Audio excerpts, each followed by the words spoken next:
The following program is rated TV MAL. It contains strong language and is intended only for mature audiences.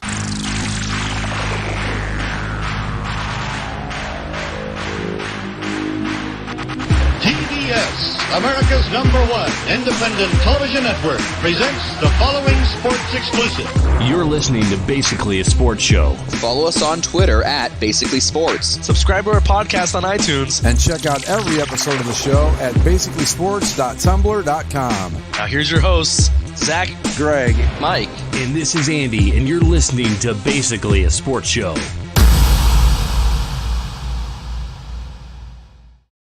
Okay, there we are. All right. A couple seconds late. Hi. I wasn't paying any attention. And Well, we don't care about the listeners anymore, Greg. this is true. This is true. That's the theme. Not during tournament time, we sure don't. I can say that. Where's You bunch of animals. where's Mike at? Is he doing his typical fashionably late thing, or what's the? I guess. I don't know. Okay. He'll when he pops up, we'll throw him in. He'll stroll in. Oh, no, speak of the devil. There he is. You say his name 3 times, and there you go. We just conjured you, Mike. So that was pretty good. That was pretty Y'all were interesting. talking about me. We Interesting. were conjuring you. We were asking where you were, and you showed up. So Beetlejuice, Beetlejuice, Beetlejuice. we're going to try that again with money and see if it works. I wish I had Beetlejuice's powers. That sounds sweet. Yeah, but you'd have to have a small head and all that stuff. Oh, wait, I'm thinking of the guy from Howard Stern show. Never mind. So anyway, here we are. Yeah. Back to a regularly scheduled episode of the show. No GTOV selection this week.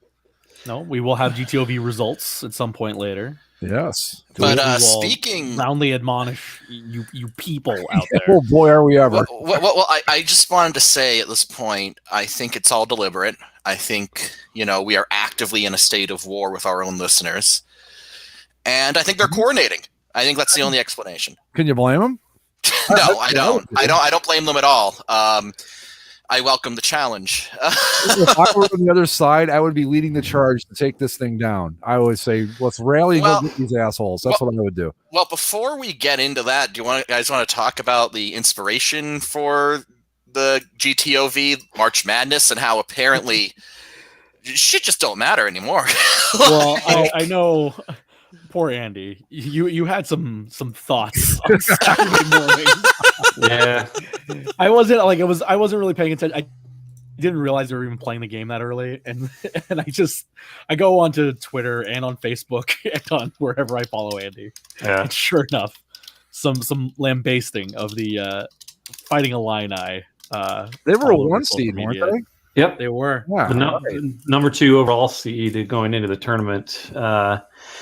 I wasn't too pleased with. I normally don't get overly emotional about sporting events anymore. I think to an extent, after years and years of watching my teams have ups and downs, mostly downs, then when these things happen, it's a bummer. But Illinois hasn't been this good, this relevant in 15 years, and Probably since day one, right? Since 2005 was the big famous Illini team that made the final and lost to North Carolina. That team was memorable, very memorable. This team had all the trappings of being that good or better, and they just completely got their ass kicked. They walked into a game against Loyola. Give credit to them, and unfortunately, Chicago, the Fighting Nuns. Yeah. It was like watching an old, like an early 2000s Devils game where they just slowed the game down, played complete defense. They played basketball trap. Yeah. It was miserable to watch because Illinois had no answers, and Loyola like it was leading the entire game. There was never a point where Illinois was like, "Oh shit, here they come." It was just, "Nope, you guys are getting shut down. You guys are losing today." Yeah, From beginning to end. they lost. It wasn't like a last second. No. No, they pretty much handled them, right? They were 71-58. I think besides the first 2 points of the game, Loyola was never down, or Illinois was never down by. I think the 6 was the smallest margin it got. Wow. They couldn't hit a bucket to save their life. They turned the ball over. But I mean, the nice thing is, though, in a way, I mean, there's nothing nice about this, but the nice thing is, in a way, is that the Big Ten overall has been a complete fraud. Like, so Illinois isn't alone. You can all conjugate together in your misery. yeah. So we got the number 1 Illinois seed gone, lost to a number 8 seed. Iowa gone, number 2 Lost seed. to a 7. Yeah. Yep. Oregon, Ohio State. Were they a 3 or a 2? They were 2. They're 2. Losing Also to number 15. Oral Roberts. Yeah. Oral Roberts, only the second number 15 seed to make it to the Sweet 16. So that's something. But the point, well, like I wanted to say earlier, like, you know, when we're talking about, oh yeah, Illinois was a number 1 seed, I just wanted to comment. That means jack and shit in this tournament. Like, it doesn't matter. Like, usually it does. Usually that you'll see. No, usually it does, but that's what's so weird. It's like it's like the upper tier of this tournament across the whole thing is just made up of NHL President's Trophy winners. Where good, you know, that's great. Well, so there's it's a deeper conversation than simply saying seedings don't mean anything, because I mean, what we have, the 11 ranked Syracuse, they're in the Sweet 16. Oregon State 12, Sweet 16. And previously mentioned Oral Roberts. There's a game going on right now. I think either right now or later tonight. Right now is number 11 UCLA versus number 14 Abilene Christian. So Ohio University and Creighton, or however you say, they're playing too right now. Yeah, Ohio was what, that's a 13 or 12? A 13 versus a 5. Yeah. Okay. And so, I mean, the one thing that's been discussed a lot, I mean, yeah, the Big Ten overall frauds, sure. Pac-12 is kicking ass and doing great. But then there's this whole issue of, and you guys may know more about this than me, but a lot of people are saying that there's so much weight done with these rankings. It's what, the net system, the NET, something like that. That basically it's like a BCS-esque system where wins are given point values and weight, and so they evaluate all this and assign the rankings for Selection Sunday.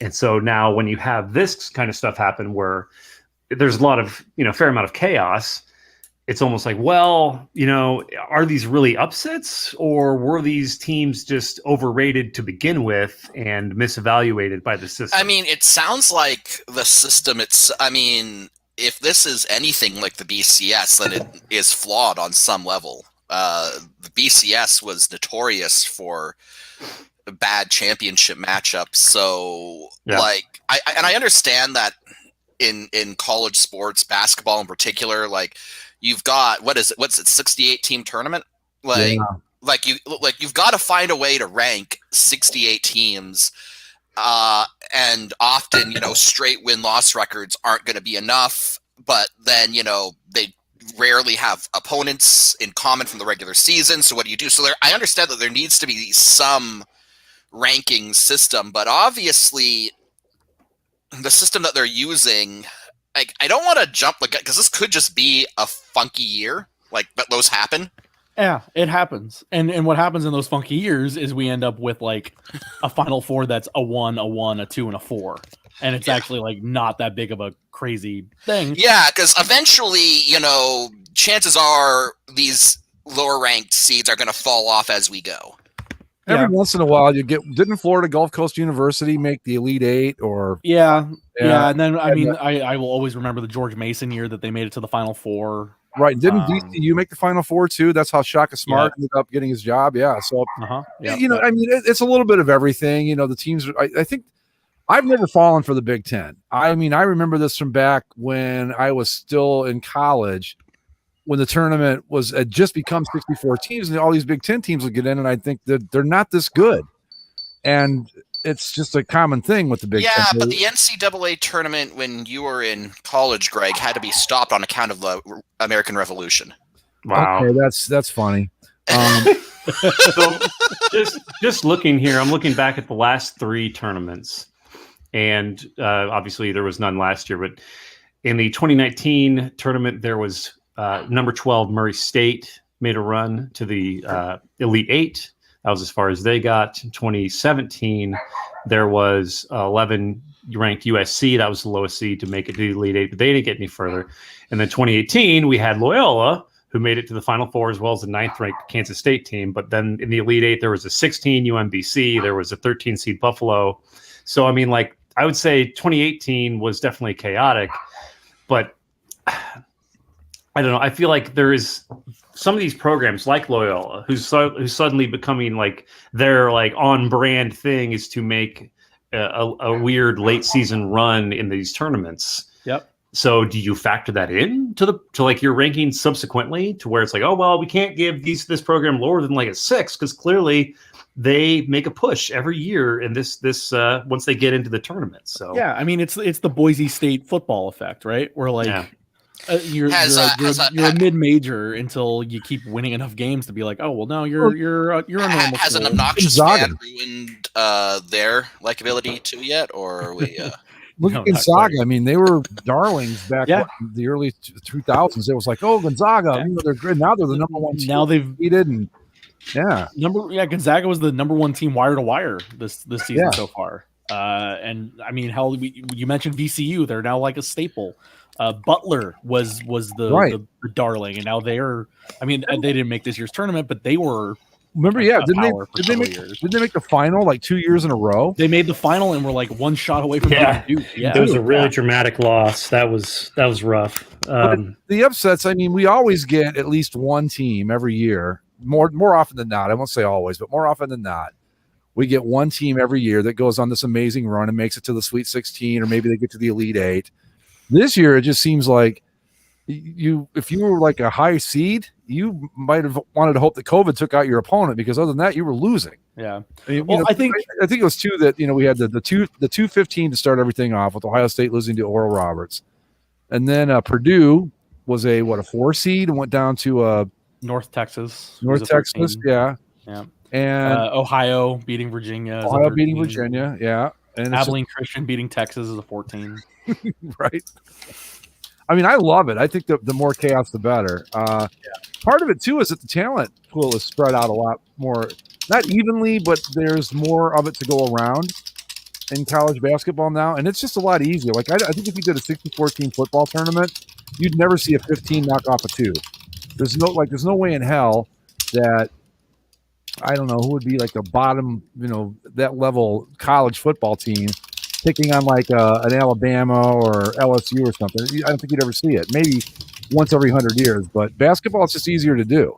Yeah, well, I mean, like the equivalent is the Boise State Oklahoma Fiesta Bowl, like when Boise State finally, made its mark, or when Hawaii made it to the Sugar Bowl, or things like that. That was a joke. or the Utah over Alabama Sugar Bowls from days past. But I think this is exactly what we all love about the NCAA tournament. Yeah. I think the reason that this kind of pops up is because, as Andy alluded to, you're taking out an entire conference that's normally like, yes, the ACC is probably like the ACC and the Big East. Those are your tops, and then the Big Ten of the power conferences is the other that's like, you get your Michigans and your Illinois, your Iowas, Michigan State usually, Purdue Purdue, a very good program too. Indiana historically, before their long downturn. So you can keep pointing at all those things and say that that's a heritage conference in basketball, and it's kind of surprising that they're all out, and some of these other smaller schools are thriving. But I also think that this being the first tournament after it was canceled last year, I think this is great. This is a great thing for them to have some intrigue to get people interested to watch this thing. If we hadn't had the upsets right out of the gate and they hadn't kept going, I would have lost interest. But this is fun. Oh, sure. That's what I did. I'm going to be honest to everybody listening and to you guys. I was half rooting for Oral Roberts against Ohio State because that's just the kind of person I am. I want to see the 15 take out the 2 seed. I don't care who they're playing. And the Buckeyes didn't deserve to win. Michael Walker brings up a good point. He said, anyone expecting Ohio State to survive past the second round? Well, here, I'll just put it up on the screen so you can see it. But I haven't watched them at all, but I could tell watching them against Oral Roberts, I'm like, this team is way overrated because they're just not that good. But I don't know about basketball, so maybe I'm wrong about that. But I'm not heartbroken that it happened. I thought it was kind of funny, actually. Now, if they'd beaten us in football, it's a whole different story. But that's the thing. Like, there's a couple guys on Illinois' basketball team that's clearly going to go pro. You have your 7-foot center who looks like he's carved out of marble, and he got absolutely smoked by a guy who looks like he is serving community service for sex offender. I like he the Loyola guy with the mustache is it's there was one dude on one of these teams. I can't remember who it was. They showed him like he looks like he's 46. Yeah, that's who it is. I can't remember his name. It's Kurt something. I don't know what his name is. Yeah, I can't share my screen on a laptop. It's just he's a really creepy looking guy, and he doesn't look like anything special, and he whipped their ass. He completely whipped their ass. No, same thing with the Oral Roberts guy. They have one player that like totally dominated and has gotten them to the second round. And then on the other hand, when it comes to like NBA prospects, like you point out the guys in Illinois, there was a guy on Tennessee and they lost. There was a guy on like the top NBA prospect supposed to be on Oklahoma State and they lost to Oregon State, who's a 12. And Oklahoma had another guy who just didn't show up and they lost pretty good to Gonzaga today. So I think like it's a very normal NCAA tournament. Other things, it just I think there's also just a little bit more focus on it because we didn't have it a year ago. The thing that's really sending me off kilter with this year's tournament is the fact that it started a day late. Yeah. So all that, like I'm so used to the Thursday, Friday with all the craziness, and then Saturday, Sunday is when you get your matchups, and then we have the time. And it's like now I'm watching these second round games here on Monday, and it's like it's the middle of the day. It's supposed to be working. Like, what are we doing? I guess they felt comfortable doing it because everyone's working at home, so they can just have the TV on anyway. I don't know. No. Here's that guy, by the way. It's Cameron Krutwig or something. Look at this guy. He's like 22 years old. That man looks like he's 38 on the sex offender list. The guy I saw was older than this. He looked like a biker. He had like long hair with a gray beard. I was like, man, your eligibility should have been up back when I was in college. Like, there's no way that guy's any less than 34 years old. There was a lot of bad hair in this tournament. My goodness. If you've seen the guy on Baylor that has the mullet. I mean, look. We're all guy on Gonzaga has like the Fu Manchu. It's bad. Some of us are just finally getting out of quarantine. I'm not ready to cast judgments on anyone's hair right now. There needs to be a grace period. I was sporting an inadvertent mullet for a while there because my hair had gotten long. I just kept putting it behind my ears, and I had to wear a baseball hat. I'm like, Christ, I look like I have a mullet, even though I really don't. And that was when I decided I got to get it cut because it looks like I can't be doing a mullet. Not now. Not in 1983. That's one thing, but not now. So no mullets. One thing I'd like to that I think is a little interesting for this year's tournament as well is that because of our quarantine world, they're not having it as a nationwide thing. It's centered around mostly Indianapolis. I know they're playing in Lafayette. I don't know how far away that is from. Not very. The Indiana's only right. Indiana's not a big place. Yeah, but wide. It's not very. I mean, north and south is a couple hundred miles. But yeah, the point being is that anything in Indiana isn't that far away from another thing in Indiana. Right. So I think it's kind of neat miles.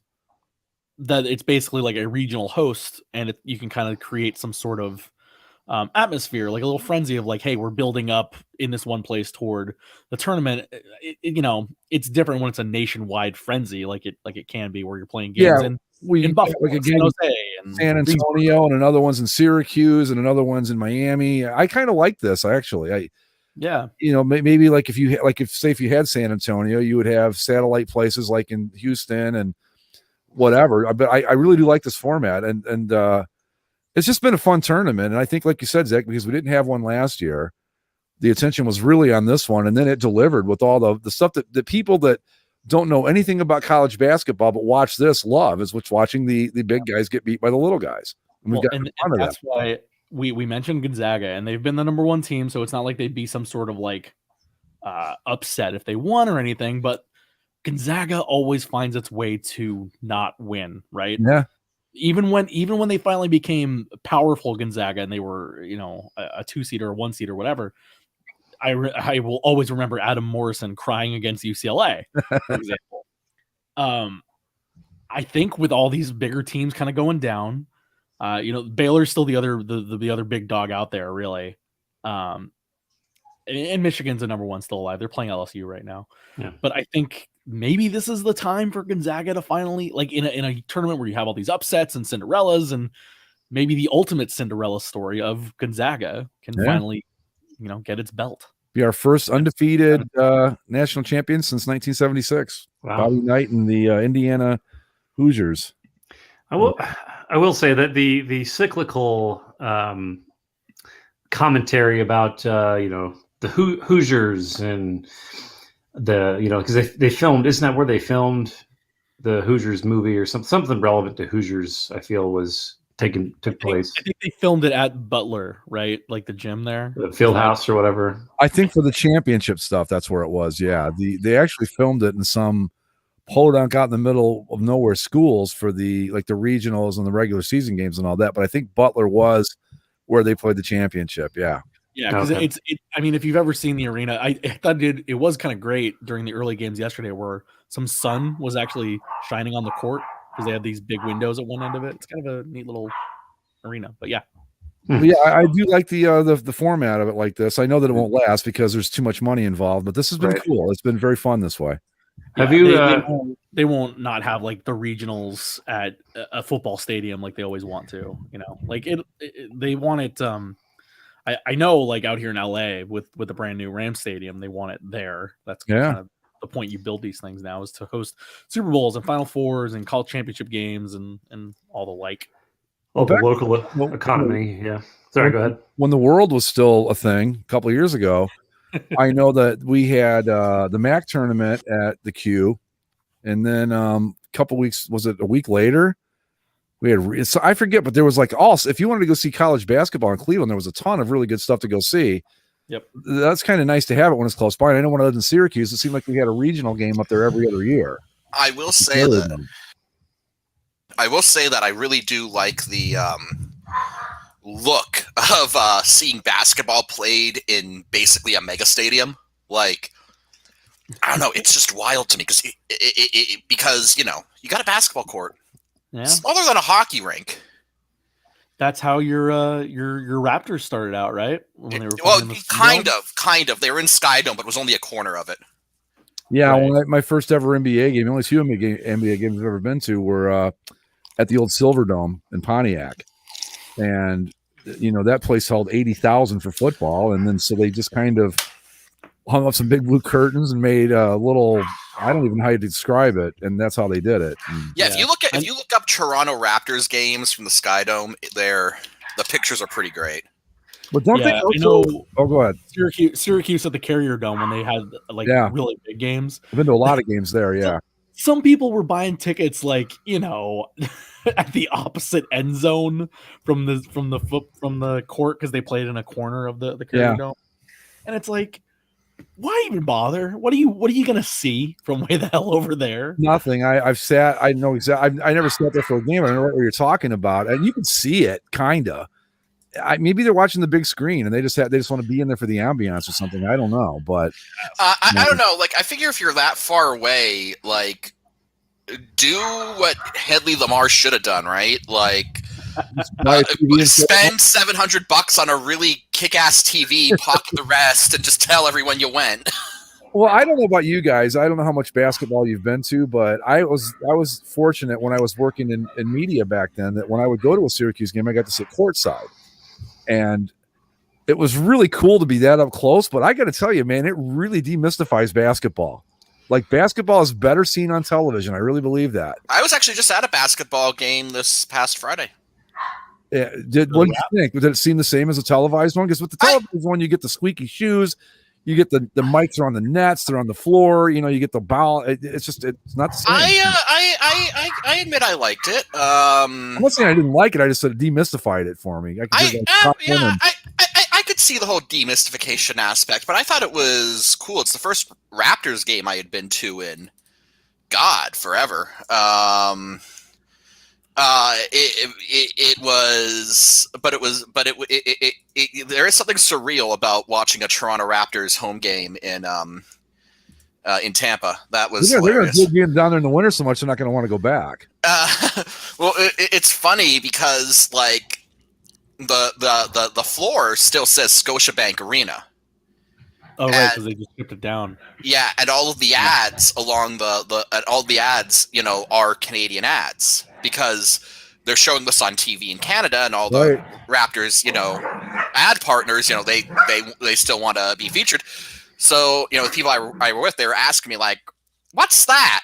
Like, what is that?" Like, that's a steakhouse. That's a phone company. That's a bank. What kind of crowd did they have for that, Mike? It was same as the hockey game. Same as the hockey game. Like they're doing really limited. Attendance. So but it was fun to see the various Tampa Bay Raptor jerseys. They've taken like the original purple pinstriped ones, right? And they've changed the base. There's like a powder blue and a creamsicle orange one. And I think one of them has the orange one has the Raptor in a Buccaneer like pirate hat. And then the powder blue one has a Raptor in a Hawaiian shirt. Cool. So it's pretty fun merch. That's pretty neat. Be careful, that team's gonna move down there. This is nice. It's 80 degrees and February. Oh man, it was a look. I don't want to be the person who has to deal with the anger from Seattle of Tampa leapfrog Seattle in the order of like who gets the next NBA relocation or expansion. Plus, we don't need Miami, Orlando, and Tampa to have basketball teams. I can see that point too, but I'm just that is down there. When you've been up north in the Midwest, you spend a winter down there, and you go, yeah, you know what, this isn't so bad. Tampa, Orlando, and Miami would majorly be oversaturated. If Tampa's going to get a basketball team, honestly, just move the Magic.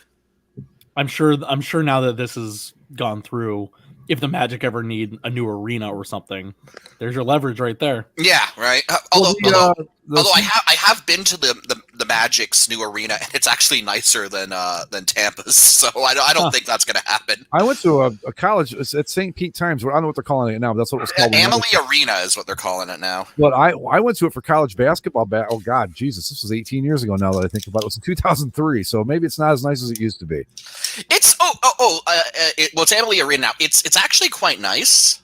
It is. I would actually say it's a really nice arena. Like it's perfectly fine. In a lot of ways, I would actually say it's probably a better arena than the Air Canada Centre / Scotiabank, because Scotiabank's / Air Canada Centre has like really, really narrow concourses. Yeah. Like to the point where like you do kind of feel like a sardine. And so I would say that Tampa's arena is actually kind of just better just for like getting around. I think we've talked about a little bit of this before, but like I believe Tampa's arena is around the same age as the Pond in Anaheim. Yeah, I think they both opened in this. Yeah, like late 90s, I think. Yeah. Yeah, so I think it's I think we talked about this when we were talking about the Rangers new ballpark. Or even Atlanta's. We're like, those were not old. No, and then so you have those being replaced, and I look at like the Honda Center or any of those buildings built in the 90s, whether it's San Jose's SAP Center or what have you. It's like I don't know if those are going to need to be replaced anytime soon, because like on the old stadium timelines, 25, 30 years, maybe you think about building a new one, but you go to Tampa, you go to Anaheim, you go to any of these places that are, and they're like fine, they're nice, right? It's like what exactly is wrong with this that you would need to get something new? So like what they've done at the Pond and what they've done at a lot of these arenas, you just get a bigger, shinier scoreboard and you add the LED ribbons around the you replace the seats, and now like the Ducks just replaced all the seats in the Pond, and it's like, what do you want to fix exactly? It's perfectly fine. It's actually hilarious because like Tampa's arena is it's perfectly fine, as you said, Zach. It's perfectly nice. I would even say it's above serviceable. It's a pleasant place to watch a game. But then you then you go to like the Orlando arena. I don't even know what it's called, but Amway Center? Is it? Is that I drove by it a few years ago. I haven't been there in a long time, so I don't know. Anyway. But anyway, you go there, and it's like this place is a monument to decadence. like the Orlando Arena. First of all, they have like an entire section of the club level that has been turned into like, a lot of teams have their own little like circle of honor or hall of fame in their arenas, right? Just a little area where they honor team history. This is like a religious shrine to the Orlando Magic's history. And it's like, y'all haven't even won a championship. There's like Penny Hardaway. It's like Penny Hardaway, Shaq, and they have a banner of like Shaq walking on a plane to Los Angeles. Is that their? Goddamn right. And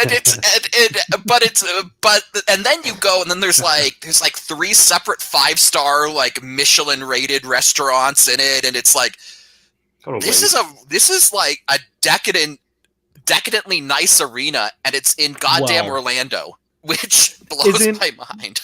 But we got to remember who owns the Magic, right? The DeVosses. Oh yeah. Plus, Mike, who Orlando you is might remember as Betsy DeVos, like the education secretary that everyone hated. Yeah. They also own the Orlando Solar Bears. I love the Solar Bears though. That's just a great minor league identity. Yeah, I was secretly very excited when they came back. My one regret when I lived down there was not going to a Solar Bears game. Greg, next time you're down here, we'll hit up a Solar Bears game. It'll be awesome. Got it, man. I'll be back. I'll be back next January. So you just look at if you just go online, you can find all the crazy alternates that they've worn because it's minor league hockey. So we'll just pick the most ridiculous ones. Absolutely. It's a polar bear with sunglasses. What more do you want? That's right. There's one where it's like it's zombie night, and it's a polar bear, and it's like the Solar Bears jersey, but they've got sublimated like claw marks all over it that are bleeding with like an exposed skeleton underneath. It's actually sure. The thing about the Solar Bear is like he's kind of your typical minor league logo, but he's not angry. No, he's chill. No, he's chill. He's like, you know what? I live in Florida. It's 80 degrees here in February, so you guys can just. He's a polar bear. He's wearing sunglasses. He does have a hockey stick. Has a hockey stick. He's not angry. He's kind of behind his head, just hanging. Like, whatever. Chilling out. I'm gonna go surf after this. Yeah, it's kind of like the icy bear, right? That's yeah. That's when the world needs more mascots that are just kind of jolly and like, hey man, I'm just doing my thing. That's one of the reasons why to talk about Zach's Arizona State Sun Devils. Like I was so mad they got rid of Sparky. Like new Sparky is a travesty. Like they never changed the logo, so the logo's still there. But when they got the new Sparky, like physical mascot, just awful. Not a fan of. Yeah, like come on, like it's you with an umlaut Sparky. Yeah, God. Could you imagine Ohio State taking Brutus and trying to turning him into some sort of, I don't know, angry nut, whatever he would be? I no, don't do that. But no, I mean that's why I like stuff like Brownie the Elf for the Browns, right? Like okay, the Jaguars and the Panthers can have snarling animal logos, but like the Cleveland Browns should just have this like fun elf who's got a football. Yeah, but have you seen a lot of people have done concepts that they made the elf? He's basically angry elf with a football. Yeah, and it ruins it. It ruins it. It absolutely ruins it. It does. It's just not working that way. It's whimsical. I always give Mike from the Logo Cast, the original Logo Cast, credit for coming up with it's whimsical, and that's I'm in full agreement with that. With that whimsical thing, like the Dolphins, right? You had a dolphin with a football helmet. That's whimsical. Neat. That's nice. Why does everything have to look like it's going to kill you? Or in the Dolphins' case, why does it look like a bland corporate? Why does it look like the directions to the restaurant or the restroom, depending on which way you're going at the amusement park or at the cruise site? Anyway, we're way off course here, guys. It was a natural progression, I think. That's what people tune in for. It's like you start with basketball, start with NCAA basketball. We end up talking about the Miami Dolphins uniforms sucking, and Well, the thing with the college basketballs, I think we just gave the absolute limit of our knowledge on it. So I put this in the Discord yesterday, but a friend of mine texted me and he goes, I need your take on, is it Creighton or Crichton? How do you say it? I think it's Crichton. Okay, we'll call him Crichton for the sake of argument. Versus Ohio University. I said, well, I think Willis Reed played at Crichton. Oh, and they're called the Blue Jays. And he goes, that's it? He goes, no Bass like pre-NC or March Madness prep. I said, no, that was the extent of our college basketball knowledge. You got it right there. I said, we're slightly better with the NBA. No, because we literally invented our own tournament to not talk about the actual. Michael Walker. We spent all of our time working on the GTOV, not the March Madness. Yeah, the original Brutus Buckeye was indeed just like a giant oblong orb. Look it up, Andy, look it up. It's frightening. He's right. It was. I love stuff like that, like the Stanford Cardinal. It's just a giant tree. I actually get to see that thing in person when I was covering the tournament in '95. Mm-hmm. That was wild. I've met the Stanford tree. Him and I met on Mill Avenue in Tempe. Andy's Illinois Illini were at that tournament too. Now that I think about it, there he is. Yeah, here we go. Ready? Yeah. So it's just oh. Yeah. After a while, they finally gave him like a hat. Someone was like, "We need to put a hat on this so it stops scaring the children." and then they eventually put him on a body. Right. I know he just kind of looks like that, but yeah, he used to be. I don't know what the hell that is. That must be from yesteryear or something like that. But I think that's a rendition of. Oh, that was from 1975 apparently. So he's gone through a few changes. But in '65, he was just like this fucking horrible Tootsie Roll blob that horrified the apple with a face.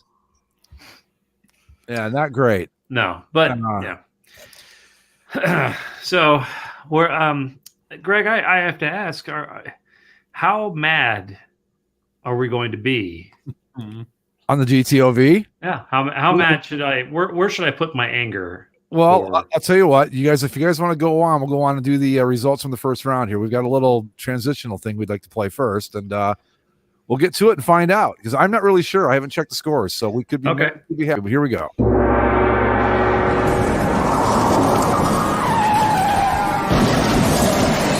What the fuck is wrong with you people? I just don't know anymore. What the hell is wrong with you people? Don't hold the voting next week. Just give the dumb trophy to the stupid baboon and let's go home. What did you think was going to happen? This is what you've done. You have forced us into this position. We have no choice but to let the fucking thing play out. And that's my fault, too. It's all my fault. To those of you that wonder why I bitch about the audience sometimes, this is why. Some people are really fucking stupid. I'm fully on board Greg's team. Fuck the listeners. Y'all don't know what you're doing. I'm not mad. I'm just disappointed. I think next week, once the results are in, we'll have Greg just chastise the voters for what a terrible thing they've done. People are dumb, panicky, dangerous animals, and you know it. Remember when you guys were giving me shit a couple weeks ago because I was coming down on the listeners so hard? Now how you feel about it, huh? There you go. I love that. I love it so much. Of course, you guys know that are listening. We do actually appreciate and love all of you, but y'all have your Greg is lying. This is a face. Fuck all of you.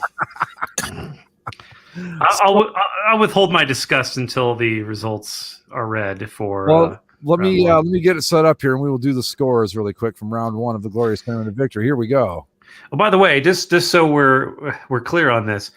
And we may need to amend this for next year, is that these are randomized battles. Like there were seedings. And I think, Greg, you may have the original rankings available to you somewhere, but that almost doesn't matter because of the way it was arranged. Right. The random matchups, the seeding didn't matter because we weren't doing like 1 versus 8 or anything. It just turned out the way it turned out. Right. We wouldn't have willingly put Turkey Fucker and President Bible up against each other. No. That's what we would have fates manipulated the shit out of it to make sure that didn't happen until late the tournament. All right, here we go. Let's go to the scores, boys. All right, let's see. We'll start from the bottom and work our way up from the Sentinel Prime Memorial Region of Excellence. Woo! Let's go. Round 1 matchup. Asian TV Watch versus Never Ending QAnon Plan. Any thoughts, boys, before we get to the score? Um, That's a tough matchup, I think. Tough one to call. I think given the choice to be anonymously racist with Reggie White, I think most white people that voted in this tournament would probably have been going for the Asian TV watch. Keep in mind, I want you to all keep in mind that like the militia loons from Michigan, got surprisingly far in the ignominious tournament of disgrace from December. So we might have accidentally picked up some QAnon listeners who have been voting in these. So no. And again, Andy, like the people that want to be anonymously racist could be into QAnon. They could be in both of these groups, actually. Well, that's what I was gonna say. If you think about it, like the Asian TV watch, by definition, is a foreign, non-white creation which threatens to destroy the heritage of white America that QAnon is fighting to preserve. Or is that the only platform that will take Parler anymore? The Asian TV watch. You have to buy the Asian TV watch to get a Parler account. That sounds about right. Is Parler still a thing? Yeah, it got revived. Yeah, off and on. It's ironically the servers for it are hosted in Russia. That's not a joke. Of course they are. Yeah, and plus it's going to be replaced by Trump announcing he's going to have his own, or like an advisor to him said he was going to make his own like Trump Twitter. In, all right, I'll believe when I see it. Good luck. Look, if any of his other business ventures are anything to go by, yeah. Can't wait to not sign up for Trumpet. Follow us on Trumpet at. I think that you're going to see a similar outcome that we saw with Trump University, and Trump Steaks and Trump Water and Trump Steaks. Trump Steaks is hilarious when you read into it because they were sold through Sharper Image, which is shocking because I think when I want a good steak, I'm going to go to Sharper Image, right? But I would buy a massage chair and a 2-bit steak. Yeah, I give him a massage chair and like a T-bone, and he's throwing a baked potato and an astronaut pen and a pillow. Yeah. All right. So I was actually reading up on the Trump steak thing. It's hilarious when they interviewed the CEO of Sharper Image from back then, and he goes, I don't recall how many steaks we sold, but the number was not what you would call high. And we have a whole frozen box, like a we've been selling them off to Longhorn Steakhouse at a discount for years. Anyway, who won the watch or QAnon? QAnon Never Ending Plan takes this one with a 15-12 score, 55% of the vote. Oh, that's close. Now the question is, QAnon listeners out there, does the 15-12 score indicate some hidden message for a master plan? Yes, on the 15th month of the year, on the 12th, this is when it will all take place. 15th month, so that's when Trump is going to return and restore America. Mike, okay. I was going to say, how deep this thing goes. Let me show you guys. Wait, hold on. This is how deep this thing goes. We've got to go back to the realign the calendar thread. When we expanded it to 16 months, find out what month 15 is, and go to the 12th of that month, and that's when it'll happen. There you go. Tell me that's not right up their fucking alley. Well, see, what it is 15 is actually European for May 5th, or May 1st, I should say. Oh. And 12 is 21 this year backwards, so May Day, everybody. I like mine better. I like the going back and finding what the 15th month in the expanded. No, yours is fun, too. Let's trade Thursday for October. And they're both equally viable. So the sad thing is there's probably some moron that stumbled across this show right minutes before we started talking about this. I'm like, wait, these guys are in. They know God, if I see people referencing this on the Parler Cringe Twitter, like I'm gonna watch our iTunes reviews. In the next if all of a sudden the realign the calendar threads gets really hot in the next couple of days, we're going to know what happened. Well, it's going to be all those people who were mad about the Cleveland baseball team right before they get banned. They're going to be popping in there. Well, anyway, so that's the final score. QAnon Never Ending Plan goes on to the second round. Up next, another tight matchup, and I'm surprised this one was as close as it was. Space Raptor Butt Trilogy taking on the ever-present, I I'm almost reluctant to mention them, but I will anyway. Dan Snyder drones, because every time we bring them up, they come and get us. Well, the way I see it, right, is that the Dan Snyder drones are relentless, and they are now currently powered by Fitzmagic. So that might have given them a boost going into this battle. Very well could be. I can't not ever support the Space Raptor butt trilogy. It's a Hugo Award-winning sensation that needs to be preserved in the National Archives. I'm gonna lean totally with the butt raptors. I mean, you got to go butt raptors. I think what we had here, guys, is a case where our listeners were more familiar with one thing than they were with another. Mm-hmm. And especially the live listeners know all about the Dan Snyder drones because it eked out a victory 15-12 over Space Raptor. No! Is it wrong when it's a man and a dinosaur? The cover asks. I mean, Apparently, if you think about it, this has been a very progressive tournament. We've got man dinosaur, we've got man turkey. Should I play the fuck the listeners bit again? After go for it. All of y'all don't appreciate. Well, you see, it's the QAnon voter that sees that the man dinosaur relationship is not natural. It's not a godly relationship as ordained in the Bible. So yes, they never watched Velocipaster to realize that God makes it okay. So it will be QAnon Never Ending Plan taking on Dan Snyder drones. So that should be fun. I mean, what planet do we live on? I mean, that should be really interesting because Dan Snyder is Jewish, and we all know how the QAnon people feel about that. So they love the Jews, don't they? Oh no! I'm joking. All right. Apparently, we have a space laser. Yeah. Oh, yeah. That's cool though. You got one. I have had friends of mine come up going to me like, hey, if I convert to Judaism, can I get some time with the space laser? Well, that's a fair question. Can we? There's a waiting list, but you can put your name down. There's a sheet. Yeah. Yeah, there's a sheet. You got to sign it, and then how long of a wait am I looking at? Like half a year, really. But when you do get it, you please sign it back in. Like we have to keep a record of these things. Yeah. All right, I'm definitely down for that. I'm signing up. And a 6 month wait to get half an hour for space laser. Not bad. Not bad at all. Not really. Not at all. It's no Saturday rentals though.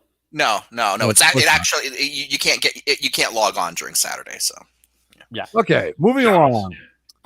Up next in the Sentinel Prime Memorial Region of Excellence, Nazi furries taking on Boomer Facebook. I feel like Nazi furries and Boomer Facebook are two sides of the same coin.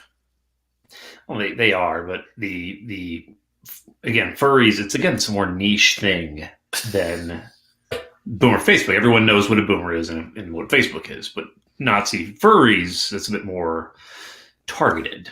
Yeah, as a late entry for Boomer Facebook, by the way, you know how if you're on Facebook, you get those notifications for Facebook memories? Yeah. And you can share those memories sometimes if you like to make a new post. My grandmother, my dear grandmother, just commented what's now just a status with the post not attached to it. It just says, "Can't believe this was 12 years ago," with no context or attachment or anything else. Cosmic, write that down for next year's tournament. Can't believe it was 12 years ago. Out of context. You got to have that. So my question is, could the Nazi furries deal with the load of Minions memes that Boomer Facebook is sure to unleash upon them? Well, would we like to go to the results? Sure. I think another category or another entry in next year's GTOV should be us being unable to predict scores in these things. Nazi furries with a pretty easy win, 16-11 over Boomer Facebook. No problem. I mean, okay, so you got to know our audience. Wait, Mike, hold on. QAnon, drones, and Nazi furries have all won in your tournament so far. How do you feel about this? I'm amused and also terrified. I also want to point out, I think I know why the Nazi furries might have pulled out the victory here. They're organized. Oh yes. Well, we all know the Nazis when it comes to organization. There's a strange thing taking place in this region all of a sudden. You're right, Zach. But that's what I'm saying, man. The guy who was interviewed for the Nazi furry article that brought this to our attention, his Nazi furry persona, or fursona, I guess is the term, is named Foxler Nightfire. Now, are you now I'm just saying, I could see the that's gonna be he's probably a very charismatic Nazi fox, and probably led them to victory.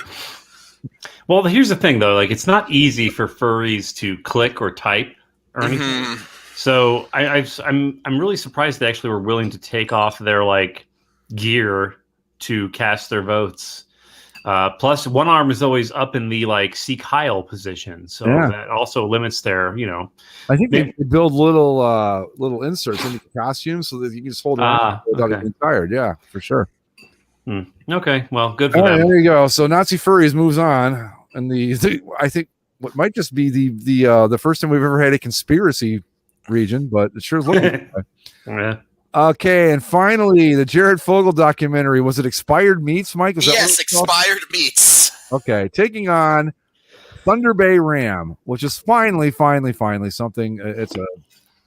I'm not even going to say that because the Jared Fogle thing can get weird too. So the Thunder Bay Ram is just a great little GTOV entry. So that's the last. He's a ram from Northern Ontario who chased a cyclist down a road. Yeah, he checks a lot of boxes, and I would hope that he, just for the sake of decency, won this round, so we could not have this weird fetish region happening. But again, this is the voters have long since determined that chaos will reign. So, well, to the relief of everyone, the Thunder Bay Ram had little trouble with the Jared Fogle documentary, winning 16-11 again. Okay, that's weird. That we've had similar scores in each one here.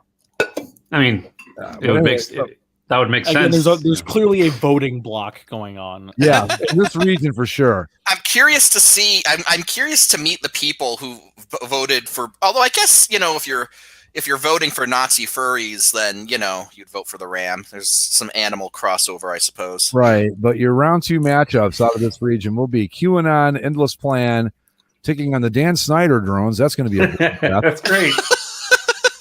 And Nazi furries against our poor little Thunder Bay Ram. I don't even know. I hope Thunder Bay Ram saves my region. No. I hope Thunder Bay Ram runs the table. Come on, Thunder Bay Ram, we love you. Justice. Don't be surprised if Nazi furries get COVID and are just considered a no contest game. Okay. All right, let me get back to our regions here, and we will go on to the next one, which would be.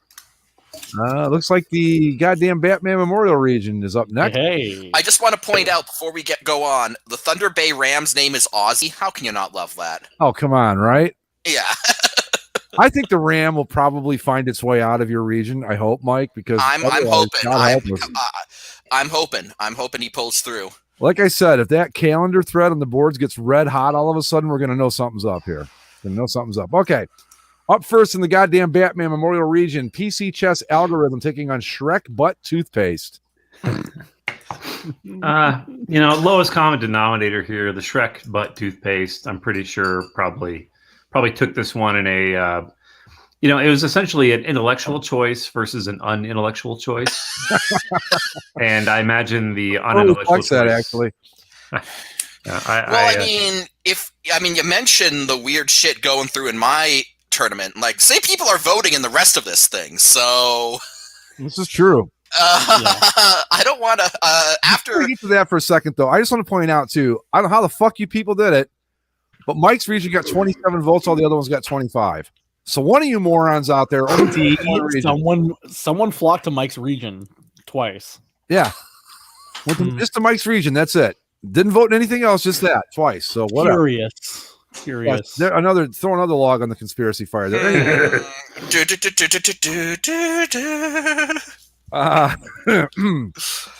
So Shrek Butt Toothpaste taking on PC Chess Algorithm. Want the score? Or we need any more analysis here? You just get a score. This was a very, very close match. 13-12. Shrek Butt Toothpaste. Hey. All right, that's probably the right choice, honestly. Yeah. Yeah. I feel that's correct. Okay. Up next, 24-hour leaf blower versus Windows updates.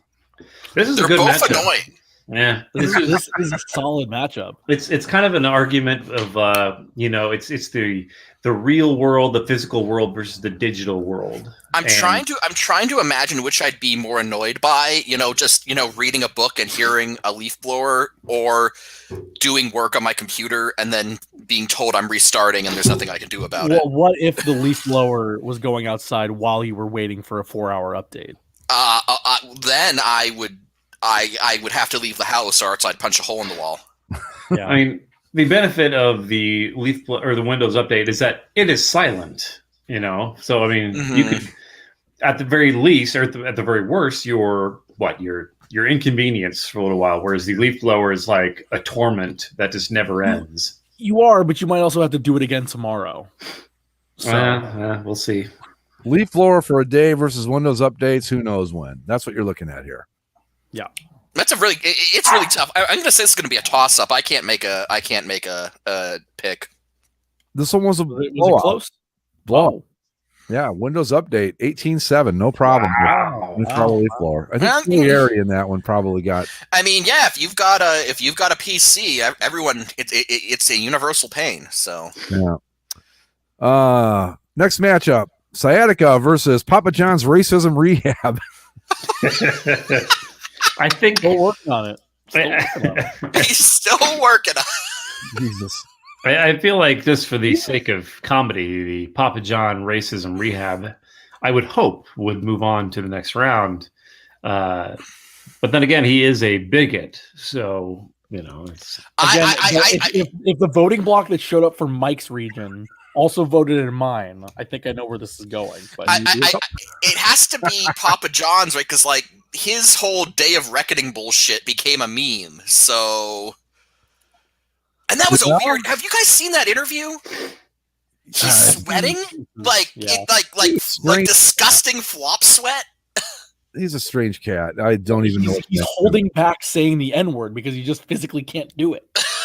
I mean, who has to work at that? Seriously, I'm still working on it. It's it's not that difficult. You go, I can't say that. Cynthia, I gotta tell you, I just want to. Nope, can't do it. Yeah, come on now. Now. But anyway, yes, Andy's right. In the sense of comedy, Papa John's with an easy win, 19-6 over Sciatica. So, I wish it was that easy to defeat, but yeah, right. I am beginning to see a pattern here in the voting, which I'm not crazy about. Okay. We soldier on. And finally, and this is one of my favorite matchups of the whole tournament, Skinny Funko Pops versus Cats, the Snyder Cut. Oh. That's another one. See, I gotta go. I gotta go with Cats, the Snyder Cut, because the concept of that is too terrifying. It probably makes it a front runner. I mean, I can only imagine. So the Snyder Cut, again, took a 2-hour film that had some lightheartedness, turned it into a 4-hour film with nothing happy about it. So I can only imagine what it could do to extend and make more horrible the Cats experience. No. I haven't taken in the Snyder Cut yet, by the way. That's still on my to-do. But I've seen it, and it's longer, right? It's long. Look, man, I don't know who hurt Zack Snyder. I don't know who hurt him, but I don't know why we have to suffer. I mean, his daughter killed herself. I think that's what. Yeah, that's the really. That's why he stopped working on the original Justice League. Yeah. Oh, okay. Well, yeah, that's probably going to be a little dark. Well, I mean, Zack Snyder's just always his movies are always. But he's always made dark shit. Like, but we're talking like a special level of Snyderness with this one for sure. Before we get the vote, by the way, since we're talking about the Snyder Cut, I just like to I luckily I wrote this down because I had to send it to my girlfriend somebody needed to know. But this was a conversation that happened between me and my grandmother yesterday. We're going to watch the Flash movie tonight. The Flash movie? Yeah, the new Flash movie. There is no new Flash movie. Yes, there is. It's the new Marvel. No, there isn't. First, Flash isn't Marvel. Second, there's no new Flash movie.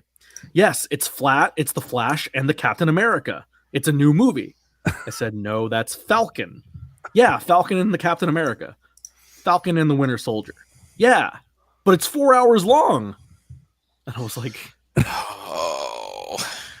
That's when it hit me of like, oh, she meant the Flash movie, as in the Justice League, and not Captain America, not the Falcon and the Winter Soldier, the other new show that debuted this weekend. And it just was like 7 different kinds of backwards. And I love my grandmother. Is there an actual Flash movie out there? No. They're supposed to be working on it at some point. Maybe she meant Flash the TV series from the WB. I don't know. I'm just trying to help. We were 7 different ways from where we were supposed to be. We got her to where we were supposed to be, but okay, good. Anyway. She didn't end up watching the Snyder Cut. is the point. So the final score in this one. Any predictions before I give it away here? I couldn't tell you. Couldn't make a guess. It was a tight one. Cats, the Snyder Cut, moving on with a 14-11 victory over Cindy and Funko Pops. So your round 2 matchups in the goddamn Batman Memorial regions. Cats, the Snyder Cut, taking on Papa John's Racism Rehab. Oh no! And Windows Updates will be taking on Shrek Butt Toothpaste. Well, there you go. That's a GTOV region right there, boys. I wasn't asking more than that. I love it. It's art. It really is. It's poetry, as I like to say. The Peanut Butter is Good region, where the biggest matchup of the tournament, I believe, was taking place between President Bible Gun and Walmart Turkey Fucker. 2 number 1 seeds, really. Right, yeah. I mean, President Bible Gun, he had a very difficult weekend anyway with Texas and Abilene Christian kind of, like, do you favor Texas? But I guess, like Greg argued, that Abilene Christian was more along the line of what President Bible Gun would. He would put on a good front and say he was happy with whoever won, but in his heart, he was all over that Christian school beating those secular schools. Come on. Yeah, he would not like it. He probably doesn't like Austin too much, really, because it's too liberal for him. Good point. Yeah, they all the small Christian school stuff in rural Abilene, home of the cattle drives. Yeah, versus Austin and all those heathens down at UT. Yeah. Are there any remaining Texas universities that are still segregated that maybe Texas Bible Gun could? All of them? No, I'm just kidding. Not that I'm aware of, but okay. I'm not ruling out anything. Okay. All right, so the first match here in the Peanut Butter is Good region. Andy, how do you say the Aztec God of Corn's name again? I don't have it in front of me. It's Chiotl or something like that. Okay, good enough. The Aztec God of Corn taking on perennial favorite Daniel Day-Lewis's acting ability. Yeah, his retirement tour, his final run. Wait, who won Bible Gun versus? We haven't gotten there yet. Oh, okay. That's just the biggest match of this region. Oh, okay. Save it for the end. So yeah, Daniel Day-Lewis's acting ability versus Sinatol, the Aztec God of Corn. I think it's Chiotl or Chotl. I gotta go with the Aztec God of Corn, because I don't know who doesn't love corn. Daniel Day-Lewis could be the God of Corn if you gave him enough time. That's true. Yeah, he'd only be addressed by the name of the God of Corn on set. He would live as God lived in his day and all that. Please, my father is Mr. God of Corn. Just call me Chiotl.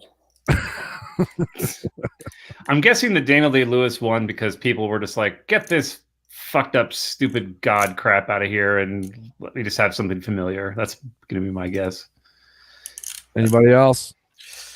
I don't know. Daniel Day-Lewis. Everyone likes Daniel Day-Lewis, so hard to vote against him. Well, you would think so, but that's exactly what happened. The Aztec god of corn with a 15-10 win to go on to the next round. Nice. Chaos reigns. All right. I mean, what? So what this is probably going to do is it's going to cause a very slight like uptick in people Googling Cheadle or whatever the god of corn, and it might like accidentally stir something up to where it summons the god of corn into existence on a certain level, and like we may see a huge like corn harvest. Over the next 2 years, people might just suddenly be like, oh my God, the corn quality is outstanding. It's coming in bigger than ever. And we'll have this tournament to thank because of Chodl's run. I did over the weekend find a video with a new snack I would love to try. Corn ribs. Have you ever heard of these? No, but it sounds awesome. It does. What you do is you take like a corn on the cob and you basically cut it up. And you cut it and cook it such that it basically looks like barbecue ribs. Oh, okay. You can like toss them like in a sauce or something. Yeah, it looks pretty good. And you hold the cob part and you eat the corn. Wow. Also what you can do is just, eat corn on the cob. Yeah, yes. Also an option. Like looking at this, it looks like it's an interesting concept. It's like a good party snack or something, to be different. I don't know. All right, let's move along here. Sorry. Okay, so we're gonna skip over the Bible Gun Walmart Turkey Fucker was match number 2, but we're gonna save that for last. So we're gonna go down to the 4th and work our way backwards. So matchup 4 in the Peanut Butter's Good region, Dark Side of the Moon. Or what was it? Trash? Garbage dump. Garbage dump versus Andy Reid Pocket Burger. I feel like the Pocket Burgers with Andy Reid is probably more of it's got a face. It's a sports thing. People can associate with it. And it's kind of an odd concept compared to the more abstract hypothetical of a garbage dump being hidden on the back of the moon. So I feel like that probably is what people, voted for. I feel like the Andy Reid Pocket Burger is relatable. So I'm going to go with that. I like the Dark Side of the Moon garbage dump because that's just the kind of thing that I would like. But unless you've got some input, I'm going to give the score here. Go for a score. Andy Reid and the Pocket Burger with a close win, 14-11 over Dark Side of the Moon garbage dump. Yeah, that would be my choice. I got to root for a good Pocket Burger. Up next, the Flossing Sloth taking on the Stalin Ape Human Hybrid Super Soldier. And I will tell you guys that the 2 primate entries in this tournament are kicking unholy ass. So there I'm telling you, just give the trophy to the stupid baboon and be on our way. Well, it's the Flossing Sloth thing is it's one of those where it's almost like the 16 seed that gets in, where it's like, yeah, okay, here's you made it. This is all you get. Your presence here is your trophy. You will get completely shellacked against the it was a funny matchup on paper because in theory a fucking abomination half man half ape super soldier, just imagine it being handed or confused by a flossing toy from 2021. I just imagine it would just smash it to pieces and eradicate it from existence while it moves on to other things. It was a complete and utter blowout. The only thing is this was not even as big a blowout as this is. It was not the biggest blowout of the tournament. 20-5. Damn, that's not the biggest one? That's not the biggest one, no. Wow. Ape or just ape. Stalin Ape. Stalin Ape Human Hybrid Super Soldier with an easy win over Flossing Sloth. It was never even close. Okay. And finally, I think the matchup first round of the tournament. President Bible Gun taking on Walmart Turkey Fucker from Twitter. And everything you'd hope it would be the match was. It was close all the way. My compatriots here had some were a bit curious why this was as close as it ended up being. My theory that I put forward is that President Bible Gun, being the staunch social conservative that he is, saw the turkey fucker as an affront to the traditional concept of marriage, and thus put in a little extra effort to try to make this close. Yeah, I my heart of hearts, I was so crestfallen when I was doing the random selections, and this was chosen because it's so clearly like an Elite Eight kind of matchup, you know. Yeah, both of these deserve to live on several more weeks. Yeah, and now, you know, in my heart of hearts, I feel like, you know, President Bible Gun is, to me, almost like a recurring base, you know, visitor. We could always like have him revisit the Basically Sports Show universe for virtually any reason, because he's just kind of this all-encompassing icon. Whereas the turkey fucker, the Walmart parking lot turkey fucker, is almost like a firework that just like, you know, blessed our universe for this one small window. As they say, the brightest stars burn out the fastest. This is true. And I hope, you know, my hope is that the turkey fucker goes on to at least have one more matchup, but I just know people can be pretty fucking disgusted, so I don't know if it may not have wanted him to go on. So well, I don't know. Just to point it out, the winner of this match will take on the Aztec god of corn, which is what have we done? Yeah. What have we brought? We've created the perfect. I feel now I kind of want President. Now I kind of want President Bible Gun to win, because that would be amazing. I mean, we win no matter what, because, you know, conceptually, the concept of having either one of these things take on an Aztec god of corn is very, it stirs the mind. You know, that's true. It staggers the imagination. So, which is the whole goal of this. I think the random thing, although we had a couple brutal first round matchups that we might not have liked, but my God, the second round matchups it's created has just been amazing. Yeah, can't argue that. But all right, the winner in the tightest match of the entire tournament, Walmart turkey fucker from takes the win by 3 votes, 20 to 15. That's correct. Yes. No, round 2 matchups will be. So my question is, in the recent tradition of conservative American politicians losing, is President Bible Gun alleging voter fraud? Yes, he already has. He's already contacted. As a matter of fact, his lawyers are on the phone right now. Yep. We're directing him to the offices of the garbage dump on the moon and to the planet Saturn.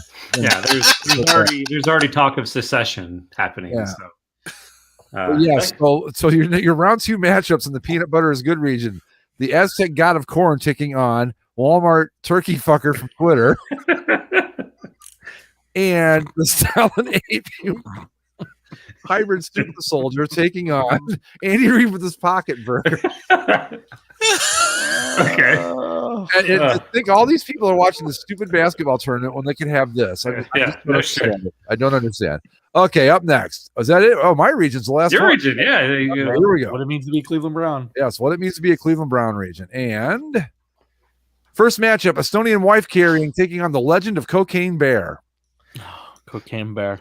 It's got to be Cocaine Bear. Yeah, Cocaine Bear. I got a ride for Estonian wife carrying, because that was brought to the show by me through a friend of mine from Estonia who I actually got into American football. So I got a rep. I forgot that was the backstory to that. I wondered how we got. That was a friend of mine from Estonia. I got into our show / American football, and he shared with me the national sport of Estonia, which is wife carrying through an obstacle course. Wow, it certainly has a show history, and I could see that helping its case. But I mean, Cocaine Bear. It's the legend of Cocaine Bear, 15-10 with a pretty easy win. I mean, not too bad about that, because that's Estonian wife carrying. That is some real Bass DNA built into it there. So that's too bad. Is it possible that Cocaine Bear could take on Walmart turkey fucker? I mean, is that? Yeah, absolutely. In the final four. We're using these like just in the order they're in right now. Yeah. Okay, that'd be an interesting. I'm just trying to think of like Cocaine Bear again. Like Cocaine Bear is dead. Like it happened, whatever, 20 odd years ago, 30 years ago. But I mean, you know, I hope that it would depend on who its next matchup is. But turkey, but the Cocaine Bear is such an interesting visual idea in execution, because it is. The bear is what in reality. How long did it live? A few hours after it ate all its coke? Yeah, I mean, it was like everything that could go wrong with it basically did.